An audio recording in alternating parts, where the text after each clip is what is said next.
So today we're going to be taking a look at a scenario where Poland finally snaps. That's right, Poland has had enough of the world bullying it in its history, which has been filled with invasions from the east and the west. They've had enough of it, and they're going to be taking matters into their own hands. Now, this is an interesting title, and if you're American, you know why, and if you're European, you make fun of us because of it, but you know what, it's whatever. So anyway, if you do enjoy this video, make sure to leave a like on it and subscribe to the channel if you're new. All the support is very, very helpful for us. We're now entering into the summer schedule for the channel, which means we have videos on Monday, Wednesday, and Saturday now. If you didn't see that video, then shame on you. And yeah, let's go ahead and jump right into the scenario where Poland finally snaps. If you don't know what I mean by this, basically Poland's gonna go berserk on the world. Constantly people are making jokes about how Poland isn't strong enough to defend itself, how it always gets invaded, so on and so forth, but Poland's done with it. But they've had enough. They're just gonna take it out on everyone else around them. So first off, Poland declares war on Czechia. Now, NATO, the UN, EU, they don't exist in this scenario because otherwise this wouldn't be possible. But yeah, Poland's like, screw it, let's do it. Everyone wants to make fun of us, we'll show you. Polish troops enter into Czechia and from the north and finally meet up with Prague after a few days. And from here, Czechia is slowly crumbling and eventually they surrender. Just like that, Czechia is now Polish and Poland is flexing its muscles to the world. Hey, you know what's funnier than Czechia? Slovakia. Polish troops enter in from this side, which is the west. They take over their capital and slowly but surely Slovakia surrenders even faster than Czechia did. And just like that, we have Czechoslovakia, Poland, that thing. So at this point, it's pretty obvious that Poland is expanding as its blob has become even more blobbish, but it's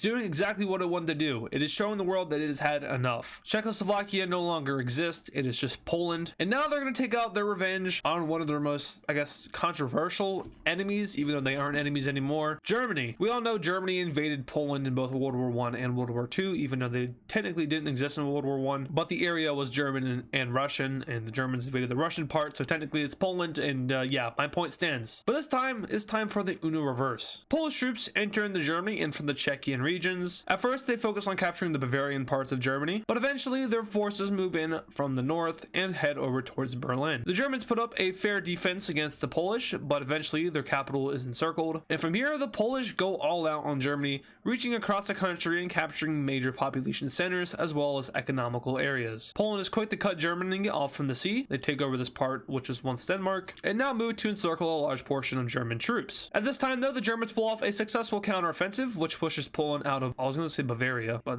that is what it's called. And they even manage to link up with the encirclement. Poland does not care, though, as they bomb Berlin in an exit. And from here, they are quick to squash down that encirclement, which was once a thing. And at this point, Germany is collapsing. They meet up with the border of France, cutting Germany into two, and it's here that the German government finally surrenders. Alright, looking at this peace treaty here, we see that Poland pulls another reverse card on Germany. So as we all know, Germany once spanned across Poland like that, and they took over all this. This was all Germany, and it kind of left this weird sideways U shape, or I guess a C. Well, Poland's gone ahead and done that to Germany, making this weird kind of C-shaped thing with a little bit more finesse down here. Anyway, Poland very big now, and also probably one of the stronger countries in the world, if not the strongest in Europe, minus Russia. But Poland was also technically once bullied around by Austria-Hungary, so what are they going to do? Well, they're going to invade Hungary-Austria. Polish troops are quick to move down and capture Budapest, as well as Vienna. Luckily, these two capitals are fairly close to each other. And from here, Austria starts to fold over while Hungary tries to figure out what to do. Newsflash, they don't figure out what to do in time, and they both surrender over to Poland. In this peace treaty here, the blob, which is known as Poland, is continuing to expand across Europe, now into the southern regions. Slovenia is given an option, which is to join Poland or die. They choose to join Poland, and now Poland spans all the way down to the sea. A similar ultimatum is given over to Croatia. Croatia also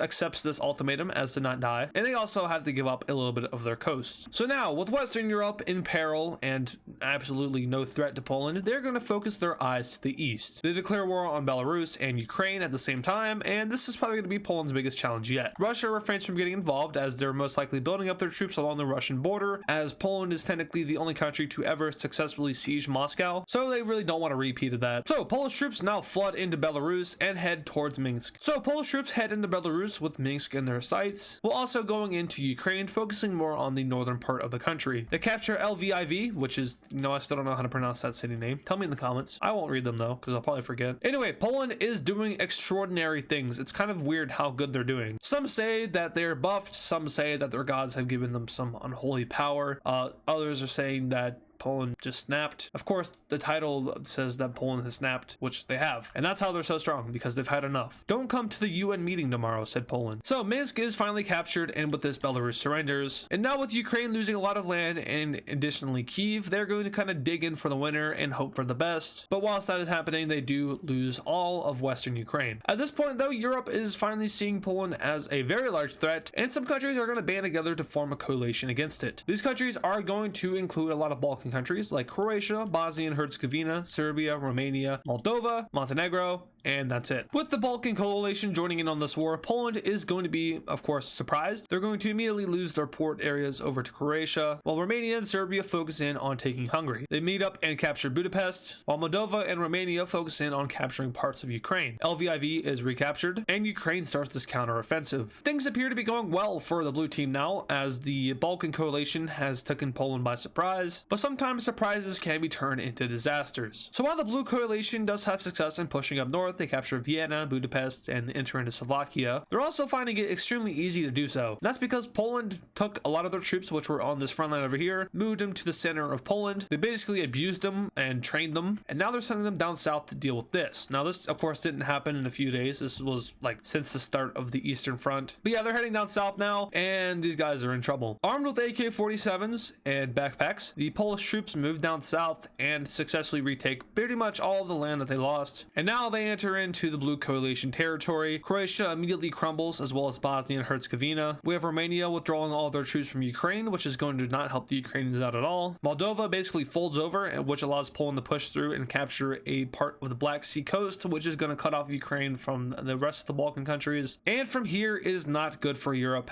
as Poland storms through and basically slaughters everything and everyone. These three countries finally surrender, and now with Kyiv being once again taken by Poland, we have Ukraine giving up and surrendering. So that was a lot to unfold, but let's go ahead and take a look at this peace treaty they're going to come up with. Oh boy, that is a lot of Poland. So I decided not to really fill in the borders yet, just to show you how much Poland just took, but all of the red here that you see is now Polish. That includes all of Belarus, half of Ukraine, all of Moldova, a little bit of Ukraine down here in the south, about half of Romania, majority of Serbia, all of Croatia, Bosnia and Herzegovina, and Montenegro. And basically, Europe is screwed, because this is looking a lot like these guys. You know, the funny World War II Germans that did a lot of bad things. Except the Polish, they aren't necessarily doing anything bad, because no one's alive to be done to, so no one can get hurt because they're all dead. Poland is not holding back here. It's mass genocide, but at least they're not torturing people. Yep, and this is Europe. Oh boy, that's oddly familiar. Before Poland goes on its final little run, which I'm guessing you can guess what that is,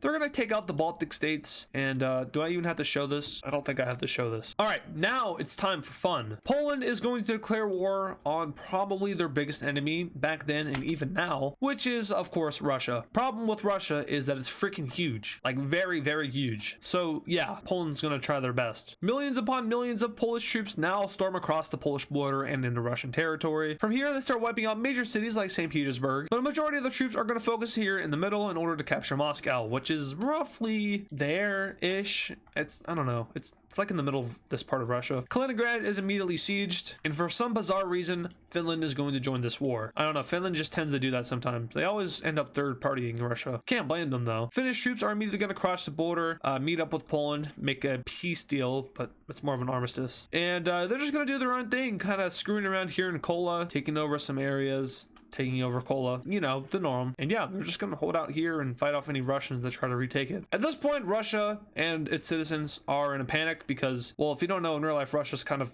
not in a great place right now with economy and stability, but you can guess why. Basically, no one's playing fair for Russia, but anyway, Moscow is now endangered because Poland is right there. So in order for Russia to get back at Poland, they're going to invade through Ukraine in order to take Poland by surprise. So they start doing this and do pretty well, as Ukraine is very weak and their army basically doesn't exist. But the problem with that is that Poland was planning the exact same thing, and they end up meeting in the middle of Ukraine. That was useless, and a lot of Ukrainians just died for no reason. So now the front line is going to be focused more on Ukraine, as this is where a majority of the troops for both sides are. Also, this area is still very important to Russia with, you know, oil fields and such. Also, like, Armenia down here. This is important too. Poland might want to take that. So Russia's trying its best to defend it, but it's Poland, and you know, as we all know, Poland has had enough, so it's no match. These Russian troops are immediately shot off and killed. Stalingrad 2.0 happens, except this time the invader wins, and with that they basically win all of southern Russia. That's not good for Russia because, once again, this is a pretty important area for Russia even to today. This is where, you know, they have access to the Black Sea and then trade with Europe, so on and so forth. But Poland is basically saying that that is useless now because we just captured your capital and you suck. An opposition group pops up in Russia, and basically the whole government goes into a civil war, whereas the country itself just kind of crumbles. Russian troops stop fighting and essentially hand over their arms and agree to be arrested. Prisoners of war, you know, that stuff. But at this point, Poland has successfully won this war with Russia, and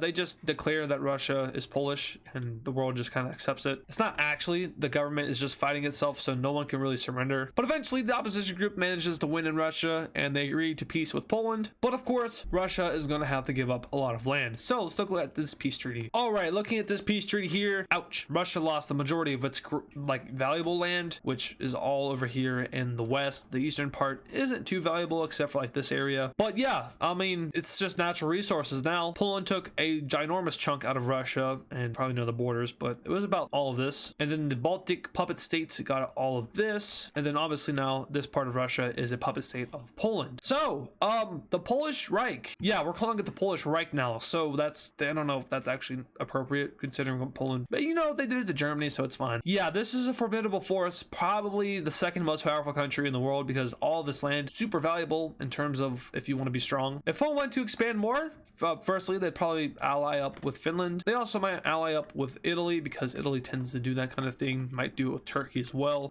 They'd wipe out the Balkans pretty easily. They take out the Caucasus. Western Europe is screwed. The Nordics are screwed. And basically it would be a new version of the Axis of Europe, something like this, if you will, with the red countries being Poland, and then like the darker shade countries like Albania, Greece, North Macedonia, Bulgaria, those going to Poland's allies, so Turkey and Italy in this case, and then Norway and Sweden going over to Finland. Yeah, once this happens, the world is screwed because Poland would just go full on in full force. And yeah, so don't screw with Poland, basically. They've had enough. And that's actually going to do it for today's video. So if you guys did enjoy it, make sure to leave a like on it, and subscribe to the channel if you're new. All of those analytics really help us out right now as the channel is going through a slump. It's more so of me not producing great content than it is the channel dying on. It's my fault basically. But with the new schedule coming up and all the summer stuff happening, we should be good. We'll say that for the least. I'll say that we should be good, and that's all I said. But yeah, we should be good. So once again, thanks for watching this video, and I'll see you guys in the next one, which will actually be on Monday.